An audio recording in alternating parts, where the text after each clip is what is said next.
Bonjour à tous, on se retrouve pour une nouvelle vidéo.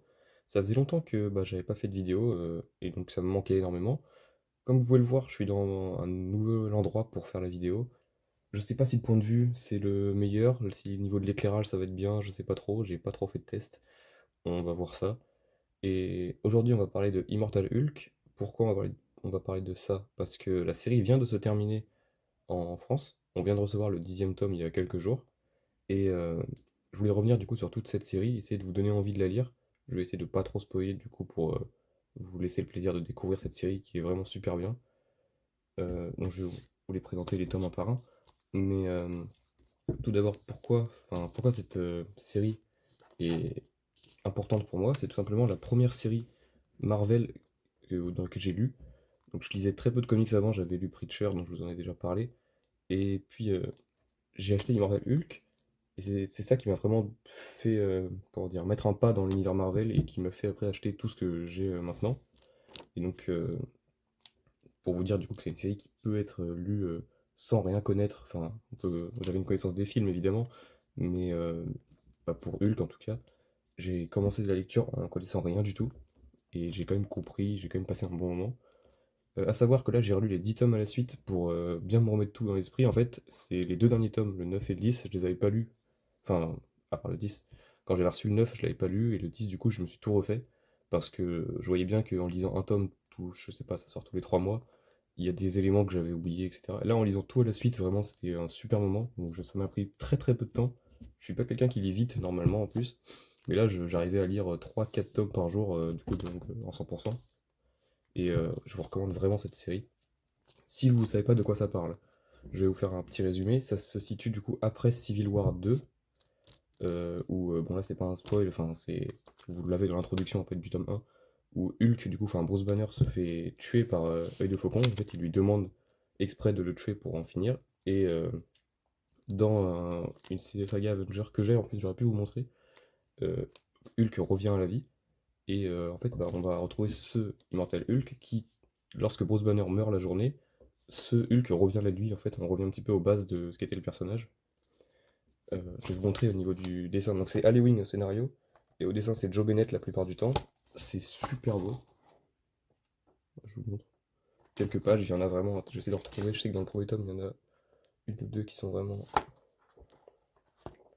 Par exemple, ce genre de page, je trouve super belle. Et le dessin s'améliore de tome en tome, hein, vraiment. Je vais vous montrer à chaque fois un petit peu l'évolution, mais c'est vraiment super beau. Euh, on a un problème par contre dans la VF que certains autres youtubeurs en avaient parlé, comme Max Faraday, je sais. C'est qu'à la fin de chaque chapitre, normalement, on a quelque chose qui est écrit ici. En VF, on n'a rien. Je crois, alors là je vais pas dire de conneries, mais que normalement, en version originale, c'est le titre en fait de l'épisode qui est écrit ici. Donc il faut, lorsque vous voyez cette page, vous imaginez qu'il y a écrit le titre de l'épisode, et du coup ça donne un petit peu de sens. Voilà. Ça gâche pas tout le plaisir, mais c'est vrai que bon, c'est chiant quand même d'enlever une bulle. Donc là, pour le premier tome, qui était avec une jaquette, comme les deux premiers, enfin les trois premiers. Et après, ils ont enlevé les jaquettes. Bon, je sais pas trop pourquoi, ça je vais pas. Le deuxième, qui s'appelle La Porte Verte. Donc, Ali Wing, enfin, dans cette série Immortal Hulk, il va inventer plein de choses dans l'univers de Hulk, tout en reprenant des vieux éléments. C'est pour ça que si vous avez déjà lu du Hulk dans le passé, ça va être super bien. Vous allez avoir plein de références que vous allez voir et vous allez vraiment passer un bon moment. Si vous connaissez rien, vous allez découvrir des personnages, des éléments. Et en lisant après des choses qui sont passées avant, vous allez vous dire: ah, ok, c'est ça qu'il avait utilisé. Enfin, je trouve que c'est vraiment génial. Euh, Au niveau du dessin, bon, c'est toujours pareil, de toute façon, je vais vous montrer à chaque fois. Et voilà, c'est super beau. Même au niveau de l'enchaînement des cases, je trouve qu'il est. Donc là, dans ce tome-là, on a un épisode super bien où Hulk se bat contre les Avengers.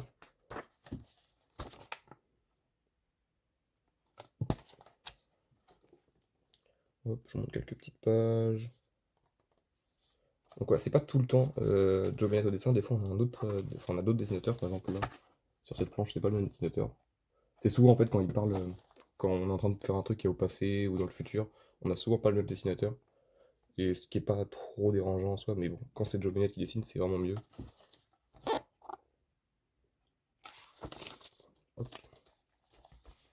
Donc on va vraiment avoir aussi plein de facettes de Hulk qui vont être utilisées dans ce run. Donc que ce soit le Joe Fixit, du coup le Hulk de Las Vegas, un petit peu plus fourbe, si on peut dire ça comme ça.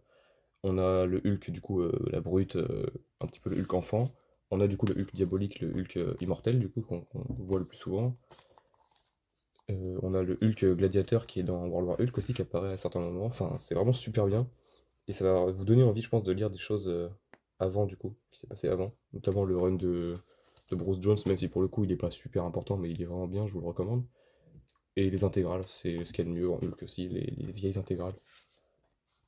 C'est j'ai un trou de mémoire, c'est Peter David, voilà, les intégrales de Peter David qui sont super bien. Je vous en avais déjà parlé, j'ai déjà fait une vidéo sur Hulk, c'est l'un de mes personnages préférés, si ce n'est mon personnage préféré de chez Marvel. Alors, ce tome-là, voilà, donc c'est le troisième.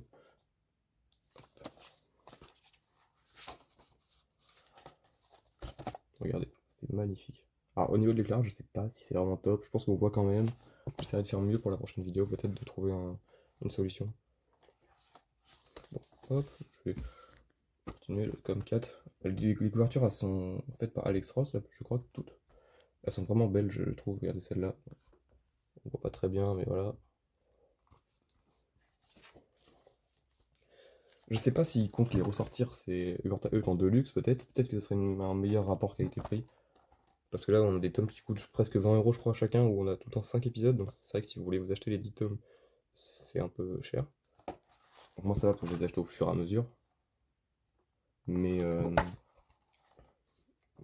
mais ouais, enfin vraiment, je vous recommande. Si vous avez envie de vous lancer dans Hulk, c'est ce qu'il y a de mieux, je pense, hein. Franchement, c'est. Déjà au niveau du dessin, c'est super facile. Enfin, je pense que ça peut plaire à tout le monde. Hop, le tome 5. Cette magnifique encore couverture. Donc là-dedans, on a un épisode un petit peu spécial, c'est le 25e, donc je vous spoile pas, mais qui est vraiment très différent et qui nous montre un petit peu un futur. Enfin bref, j'ai pas envie de vous spoiler, mais c'est un épisode 25 qui vaut vraiment le coup. Hop, là, vraiment, les planches sont magnifiques, hein, franchement. Regardez, on a vraiment un aspect un peu plus horreur du coup que le Hulk qu'on peut voir d'habitude. Tous les personnages de, Tous les personnages de l'univers Hulk quasiment sont utilisés, je pense. On a le Doc Samson, on a Rick Jones, on a Betty Ross. Enfin, hop, le tome, ça c'est le 6 avec ce personnage que moi je ne connaissais pas. J'ai lu les intégrales, je le connaissais quand même pas. Et du coup, je l'ai découvert là-dedans. Il est vraiment, enfin, il est sympa ce personnage. Enfin, moi j'aime bien. C'est Xemu, Xemu, je sais pas comment ça se prononce. On a aussi le Minotaur. Enfin, on a plein de méchants. On a de l'action tout le temps. Il y a tout le temps des rebondissements. Enfin, c'était vraiment l'une des séries que je préférais chez Marvel, et donc du coup, c'est terminé. Maintenant, c'est Donny Cates qui va prendre, enfin, qui a déjà commencé à travailler sur Hulk. Je vais voir ce que ça va donner. Il y a eu des retours apparemment qui sont pas super, donc je vais bien voir. Donc, le tome 6. Ouais, pour moi, c'était vraiment la meilleure série Marvel, avec le Daredevil de Zdarsky qui est vraiment super bien, et que je continue à lire parce que il va y avoir la suite. Il va y avoir Devil's Reign, je crois, qui commence bientôt. J'espère que ça va être bien. Hop. Là, cette couverture aussi, elle est magnifique. Je la trouve super belle. C'est peut-être la meilleure couverture. Donc, voilà, je vous disais, il y a le Doc Samson là. Il y a aussi des nouveaux personnages qui sont introduits là-dedans et qui sont vraiment super. Donc là, je vous disais, là, c'est quand on est un peu plongé dans la psyché de Hulk, voilà, avec les différents Hulk qu'on peut voir. Donc dans ce tome-là, il y a un épisode spécial. C'est donc le 33. Je vais vous montrer parce que je l'ai acheté comme ça en version américaine. J'achète pas beaucoup de comics américains, mais celui-là, je le voulais vraiment. En fait, donc c'est le numéro 33 d'Immortal Hulk, mais c'est le numéro anniversaire qui correspond au numéro 750 depuis le numéro 1 de Hulk des années 60. Et du coup, c'est une couverture variante qui fait référence à la première couverture, mais donc en mode Immortal. Voilà, carrément super belle. Et c'est un épisode double, du coup, c'est un épisode anniversaire. Le tome 8.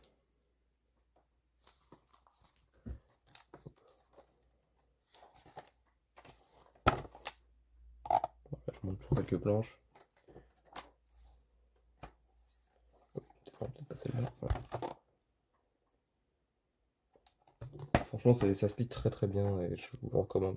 Le fait d'avoir tout relu là, je suis vraiment pas déçu d'avoir du coup acheté les 10 tomes.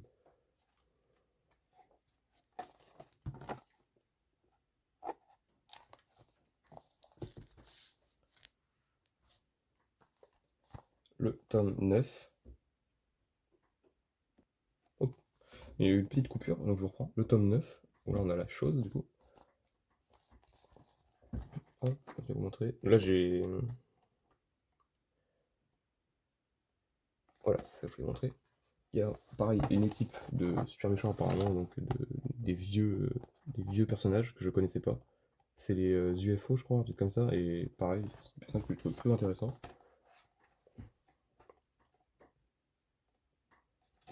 Hop, je vous montre. Voilà. Et puis le dernier tome, le tome 10. Alors là je vais essayer de vous montrer les planches qui spoilent pas, mais du coup on a la conclusion de Immortal Hulk. euh, que je trouve bonne.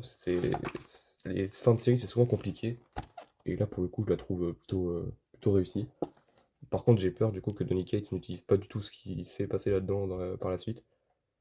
Et comme j'ai cru voir que sur les premiers épisodes qui sont sortis, c'est une sorte de Hulk dans l'espace, un truc comme ça. Alors ça se trouve ça va me plaire. Moi j'aime bien ce que fait Donny Cates normalement, mais voilà, à voir. Mais du coup le dernier tome de l'Immortal Hulk, ouais non, je vais pas trop vous montrer, il y a beaucoup de choses qui se spoilent. Mais bon, les dessins ça s'améliore à chaque tome je trouve. Et il y a ça aussi qui est sorti, je vais vous le présenter. C'est du coup il n'y a pas de numéro, et c'est que des épisodes hors série.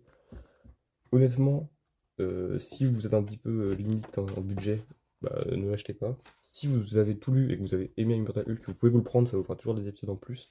Il y a 4 épisodes dedans, dont un qui est très très court et qui est le moins intéressant. Mais bon, les épisodes sont cool, ils sont clairement pas essentiels à la compréhension, ils sont pas du tout canon, si enfin, je sais pas si je peux dire ça comme ça, mais voilà. Et bon, par contre, c'est bien dessiné, hein. Donc, il n'y a pas Halloween qui scénarise. Alors, je vais vous dire, il y a qui travaille sur ce tome. Il y a Tom Taylor, Jeff Lemire, Declan Shalvey et David Vaughn pour les 4 scénaristes. Et au dessin, on a George Molina, Mike Del Mundo, Declan Shalvey, donc du coup qui scénarise aussi, et Kevin Nolan. Donc c'est des épisodes qui sont cool, on en a un avec Spider-Man, qui est plutôt sympa, mais bon, qui est pas révolutionnaire. Mais voilà, c'est du bonus, c'est si vous pouvez vous le procurer, mais c'est vraiment pas nécessaire pour tout comprendre de l'univers de Hulk. Voilà, j'espère que cette vidéo vous aura plu. Donc je vais essayer de faire plus de vidéos. Je pense que je le dis souvent, mais il faut que j'en fasse plus. Et j'ai envie surtout. Je ferai peut-être une vidéo où je présenterai toute la collection, vous voyez de quoi vous voyez derrière, vu que tout est bien rangé là. Je sais pas si ça vous intéresserait, et je sais pas combien de temps ça prendrait, surtout parce que si je m'arrête un petit peu sur chaque tome, ça va durer très longtemps. Mais si ça vous intéresse, dites-le moi. Et puis moi je vous dis à la prochaine.